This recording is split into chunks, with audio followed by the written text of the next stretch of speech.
Hi, my name's Taylor. I'm 30. I know how that sounds already, like I'm about to sell you something or confess a crime. Maybe both, but I swear, it's messier than that. I live in a 3-bedroom apartment I didn't earn. I used to live here with my boyfriend and a girl who talked in her sleep. Now it's just me, and a silence that hums like it owns the lease. And the thing is, I think I broke something I can't afford to fix. Or maybe I just proved everyone right. But let me back up. Alright, before we go any further, take a second, get comfortable, breathe. This next part, it's a lot.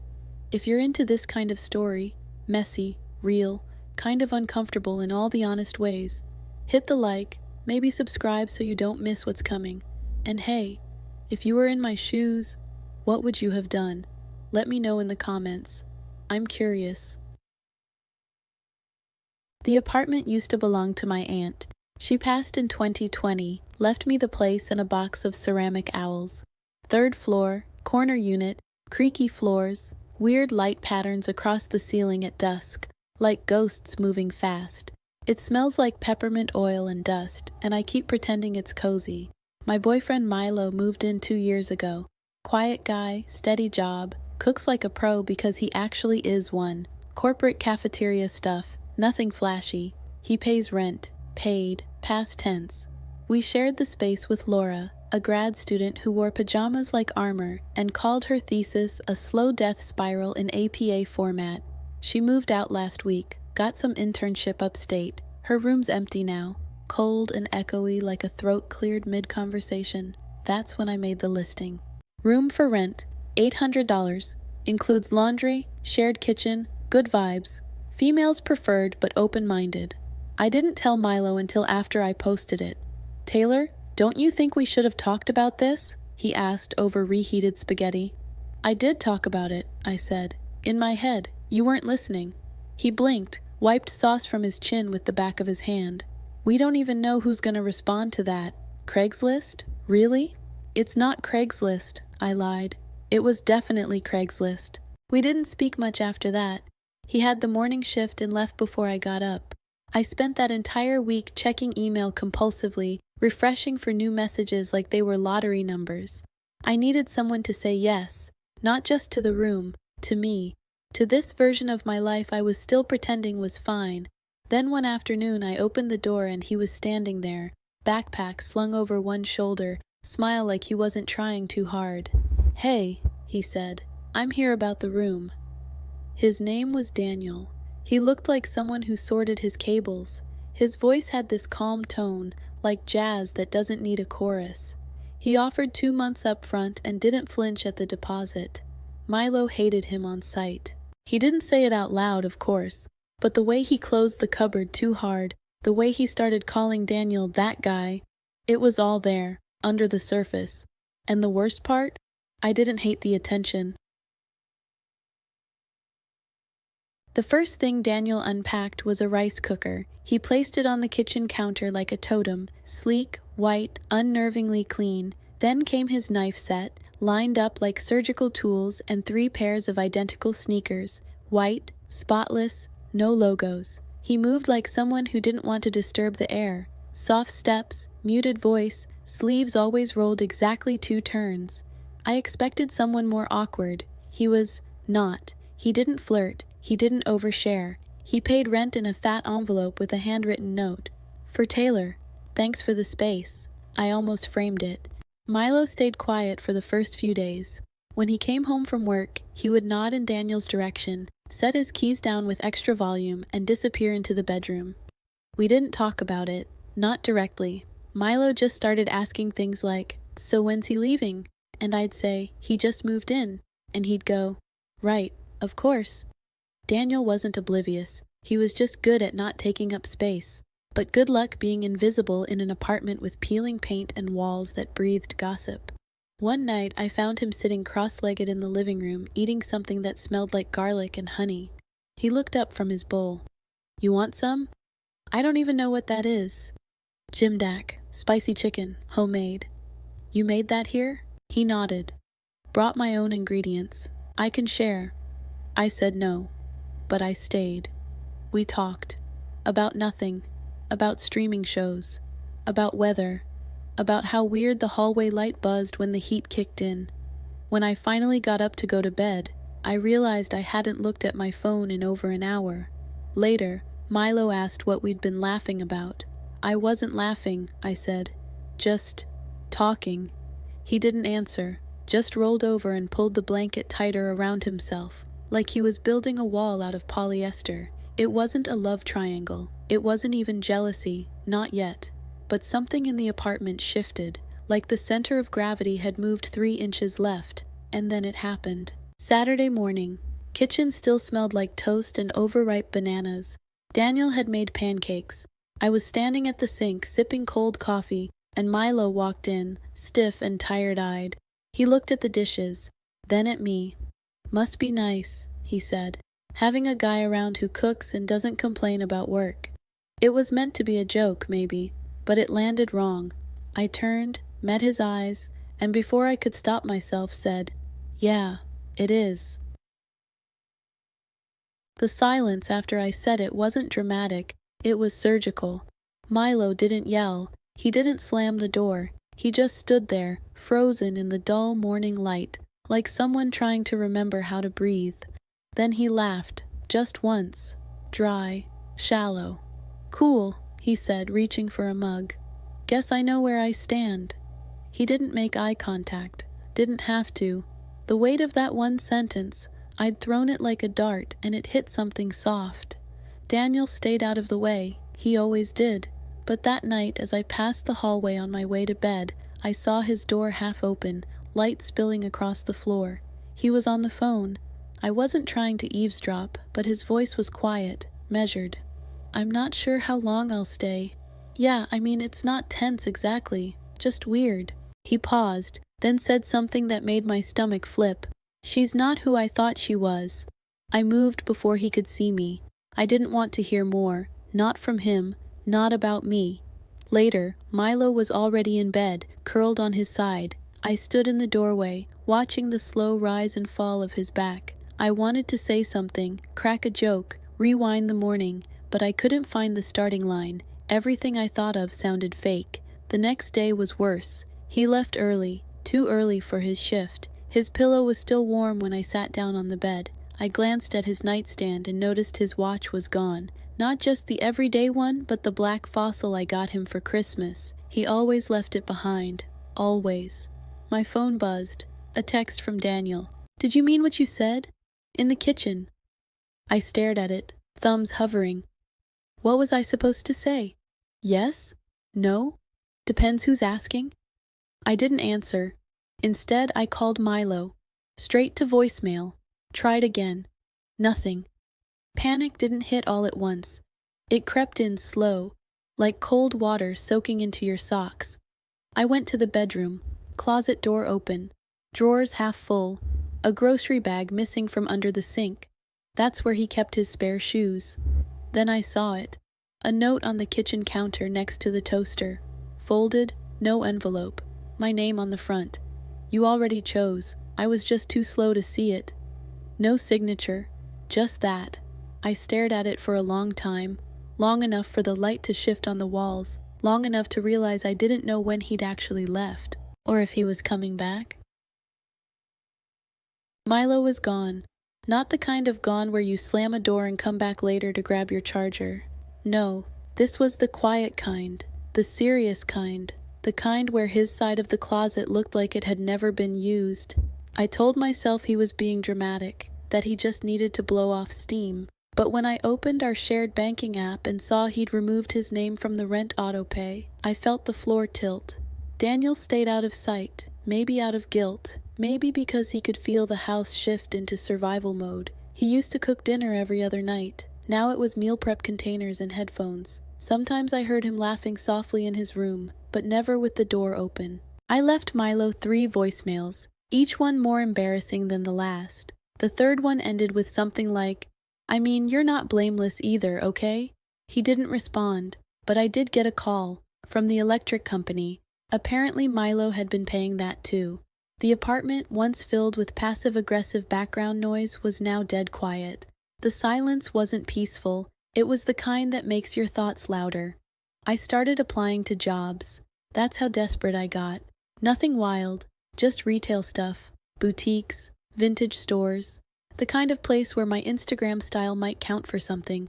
I put on eyeliner, fixed my hair, wore the blazer that still smelled like someone else's cologne from the thrift rack. One place said they'd keep my resume on file. The manager never looked up from her phone. Another place asked me what I'd been doing since 2021. I said I was managing the household. She said, "So, unemployed?" I said, "Technically." She said, "We're looking for someone with hustle." I left before the tears could start. Cried in the elevator. The security camera probably caught it. Back at home, I opened the fridge. Nothing but mustard, oat milk, and a half-eaten bag of salad that looked like wet newspaper. I poured a glass of water, sat on the floor in front of the couch, and let my back sink against the fabric. That's when I heard the knock. Soft, not urgent. I opened the door to Daniel standing there, holding a small plate with something golden and flaky on it. "I made too much," he said. "Thought you might want some." I stared at him, then at the plate, then back at him, and I realized I hadn't said a full sentence out loud all day. "Thanks," I whispered. He nodded and walked back to his room. His door clicked shut. I stood in the hallway holding a plate I didn't ask for in a home I couldn't afford, wearing a shirt I hadn't washed in a week, and I felt like a ghost in someone else's story. The next morning, I woke up to a cold apartment and a cold reality. I'd forgotten to turn on the heat, and now the floor felt like punishment. I wrapped myself in a hoodie, shuffled into the kitchen, and checked the mailbox app on my phone. One new item, rent due, final reminder. I tapped the screen like it might change the message. It didn't. $1,300. Due in 5 days. I had 73 in checking, and an Etsy shop with 0 orders and one sad-looking listing for a denim tote I'd never finished. I spent the next hour on my laptop, trying to revive my old storefront, digging up half-forgotten photos of patchwork jackets and custom sleeves. I even opened Canva and made a logo that looked passable if you squinted. Then came the post. Handmade pieces. Imperfect, but mine. DM to order or just say hi. I hit upload, exhaled, and tried not to think about how cringe it sounded. By noon, I had 3 likes. One was my mom. One was my old roommate from college who once stole my flat iron. The third was from a spam account offering to boost visibility for $20.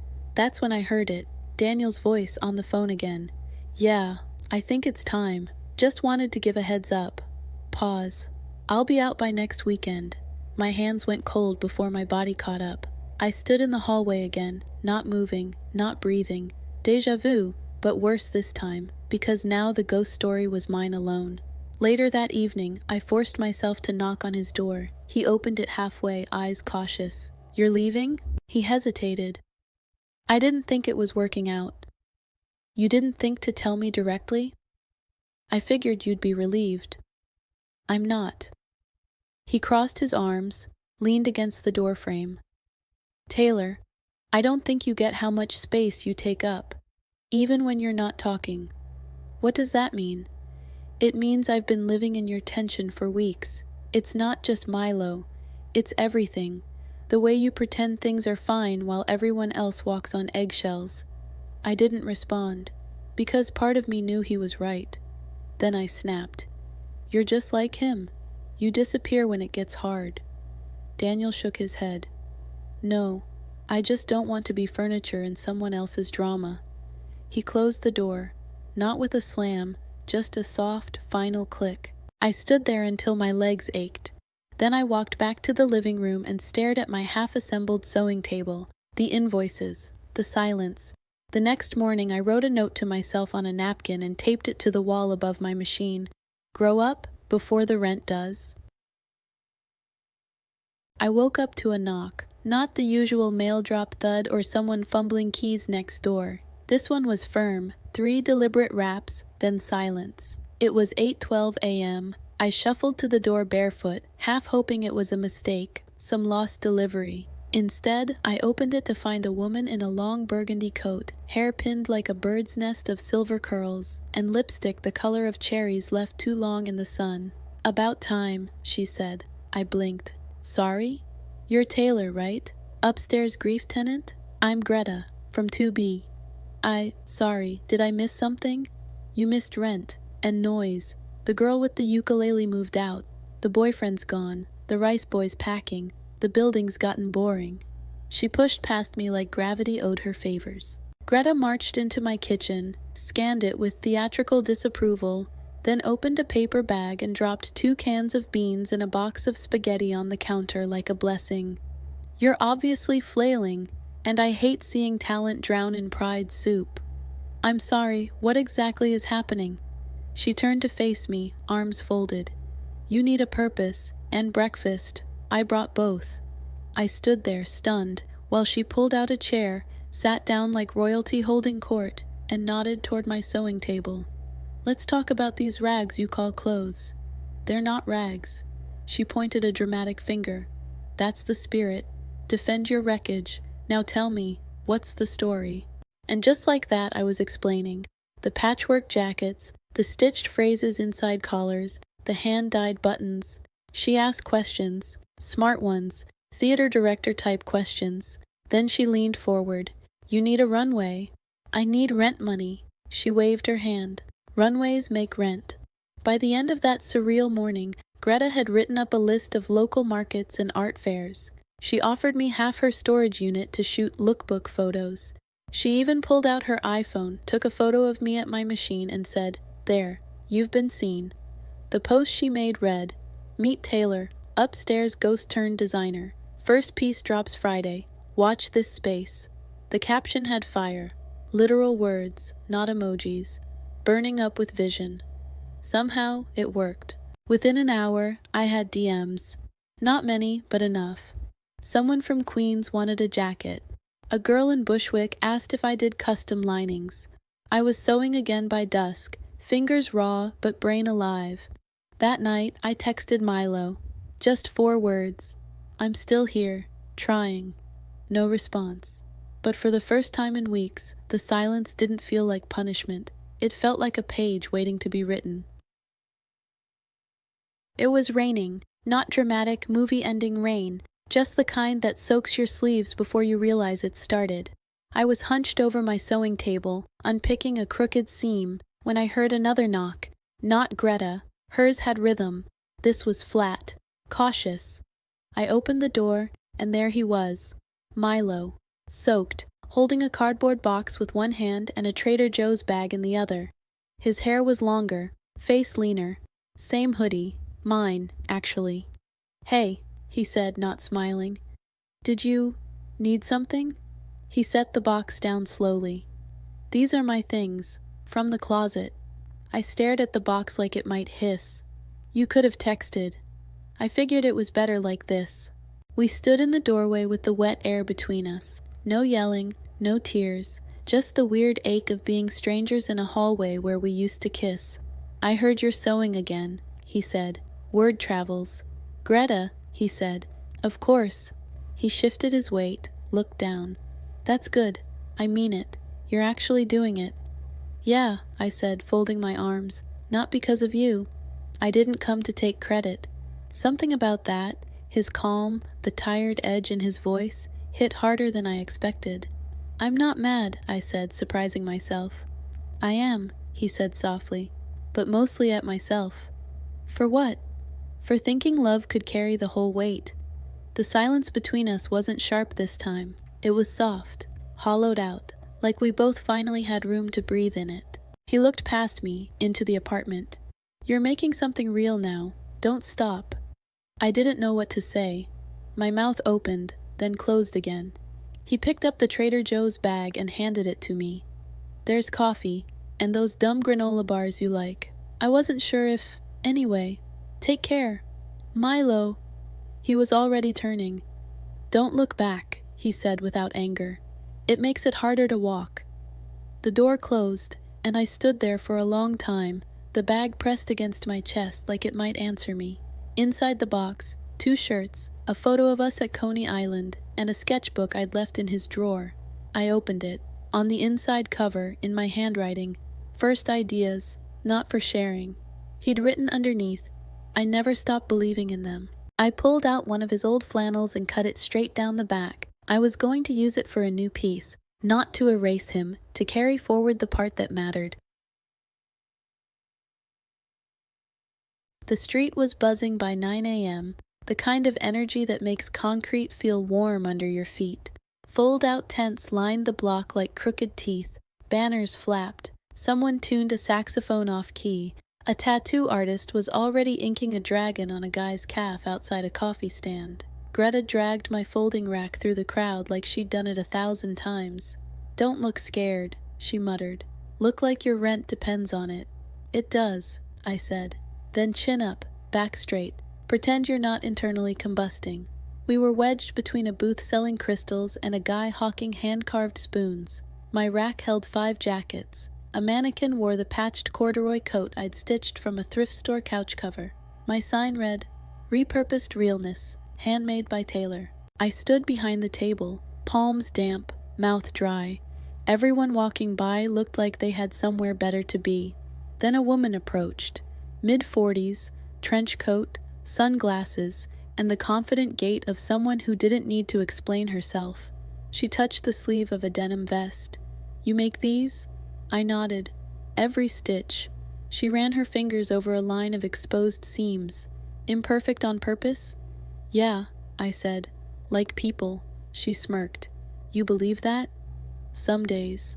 A pause. Then, "I'm art director at Fulton Vintage.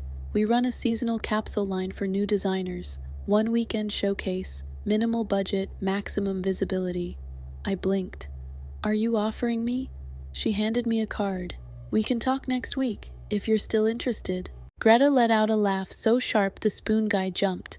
After the woman left, Greta leaned over and whispered, "And to think you were going to give up and become a barista."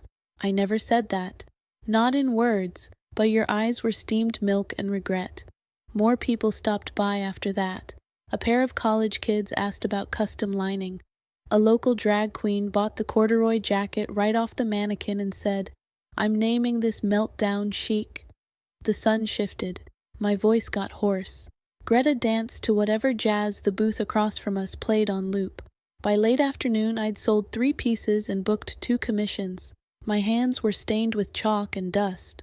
My phone was buzzing with DMs and follows. My legs ached. My cheeks hurt from smiling. But inside I felt clean. Not happy. Not yet. But like something cracked open and let the air in. That night, back at the apartment, I hung the one unsold jacket in the hallway. No spotlight, no fanfare, just a quiet kind of pride. And for the first time in months, the silence in my home didn't feel like an empty room. It felt like potential. It was supposed to be a quick stop. Just coffee, maybe a croissant if I was feeling brave. I had thread in my hair and pins in my jacket pocket. My brain was already sewing before the caffeine hit. The cafe was quiet. Soft hum of jazz, the clink of mugs. I stepped up to the counter, reached for my wallet, and there he was. Milo. Behind the counter. Same apron, same tired grace. He looked up mid-swipe of the espresso handle, and his eyes landed on me like they'd been trained to. We both froze. For a heartbeat, everything around us dimmed. Then he spoke. "Hey, hey," I echoed. He didn't smile. Neither did I. But something uncurled in my chest, something that didn't hurt anymore. He made my coffee without asking what I wanted. Still remembered. Still poured it right. When he handed it over, our fingers brushed for a second too long. "You look different," he said. "Less wrecked? More real." We stood there with words heavy in our mouths. The jazz track ended. The next one started. "I didn't come to make it weird," I said. "Just needed caffeine." "You made it better." That caught me off guard. I glanced down, then up. I'm still figuring things out. I can see that. It's working. The moment felt like a cracked window on a humid day. Not enough to fix the air, but enough to breathe. I turned to leave, but he stopped me. "Taylor?" "Yeah?" "I'm proud of you." I didn't know what to say, so I nodded, took my coffee, and stepped outside, and walked straight into Daniel. He was holding a book. Of course. Rain jacket, glasses. He looked up and gave me a crooked smile. Guess we both haunt the same places. You're still here? Still renting, but maybe not running. He glanced at the bag in my hand. Coffee? Recovery. We stood under the awning, a little awkward. Then I asked, "You okay?" "Better than I thought I'd be." "Same." We walked side by side for a block, no destination. I told him about the market, about the art director, about Greta and her unsolicited monologues. "She sounds like a menace." "She saved my life." He laughed. "That tracks." At the corner, he paused. "You found yourself, huh?" Still circling the runway. "But yeah, I'm glad." I didn't invite him up. He didn't offer. It wasn't that kind of moment. But as we parted, he said something that stuck. "You were never invisible, Taylor. You just forgot how to look at yourself." The sky had that late afternoon glow, like the day was forgiving me for taking so long, and I let it. The rooftop wasn't part of the lease. It wasn't technically allowed, but no one in the building cared, and Greta said every artist needs a sky. So we climbed the rusty ladder, one hand on a tray of pastries, the other on a speaker blasting Old Soul through Bluetooth static. It was twilight, the kind where the city softens around the edges, like it's willing to forget your debts just for an hour. Greta wore a feather boa and held court from a milk crate throne. Ladies and gentlemen, and everyone in between, welcome to Taylor's very first vertical runway. 6 people stood near the clothesline we'd rigged between vents. A college kid in platform boots, the guy who sells incense downstairs, Greta herself, wrapped in my oversized flannel like a queen disguised as a janitor. They were all wearing pieces I'd made, patched jackets, reworked denim, buttons that didn't match but told a story. We didn't have lights, so we used headlamps and flashlights. When they walked, their shadows danced across the brick like ghosts, trying to remember how to live. I didn't walk. I watched. Milo wasn't there. Daniel wasn't either. That was okay. This wasn't about them. It wasn't even about the clothes. It was about standing on a roof with 7 broken, brilliant people and feeling, for the first time in a long time, like the wind knew your name. Someone passed me a can of off-brand soda. Someone else called out, "Taylor, when's the next drop?" I laughed. "Soon, when my thumbs recover." Greta raised her arms. "To Taylor, former hallway ghost, now queen of seams." There was applause. Honest, clumsy, beautiful. I thought of that first night after Milo left. The silence, the hunger, the shame. How loud the walls were when I had nothing to say. And now, music, laughter, fabric fluttering on a laundry line like flags in a country I finally belonged to.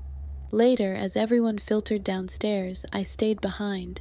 The city stretched out in every direction, alive, chaotic, uncaring. I didn't feel small in it anymore. I felt placed, not centered, but seen. There was a note pinned to the inside of my jacket. I'd stitched it there weeks ago just for me. It said, "Make room. Not for pain, not for men, not even for rent, but for me. For the person who took too long to arrive but still showed up anyway." And right then, in the cooling air of a borrowed rooftop, with thread in my pockets and pride in my bones, I finally felt like I was home.